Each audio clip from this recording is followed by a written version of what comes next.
నా స్వజనులు, నా సొంత వారు అనుకుంటున్న, నా కుటుంబ సభ్యులు అనుకుంటున్న వారు ఒకవేళ పాతాళంలో, నరకములో, ధనవంతుడున్న ప్రాంతంలో ఉంటే, ఒకవేళ వాళ్ళ దగ్గరికి వెళితే ఖచ్చితంగా అప్పుడు కూడా వాళ్ళు మనకి సొంత వారే, స్వజనులే అవుతారు. కానీ ఇక్కడ మనం నిర్ణయించుకోవాల్సిన విషయం ఏంటంటే, ఎవరితో అయితే మనం శాశ్వత కాలం ఉంటున్నామో ఆ శాశ్వత జీవం అది లైఫ్ టైం ఉంటుంది కాబట్టి ఆ జీవితం అనేది ఎవరితో ఉండాలంటే ఖచ్చితంగా పరిశుద్ధులతోనే ఉండాలే కానీ పాపులతో ఉంటే మాత్రం ఆ నరకంలో ఆ యాతన మనం పడలేం. అందుకనే ధనవంతుడు లూకాసు వార్త 16వ అధ్యాయంలో చివరి వచనాల్లో మాట్లాడుతూ, ఈ లోకానికి లేదా ఈ యాతన పడే స్థలానికి నా శత్రువు కూడా రాకూడదు,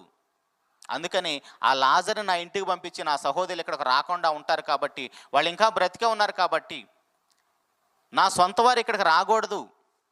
అని ధనవంతుడు అబ్రహాం గారిని వేడుకుంటాడు.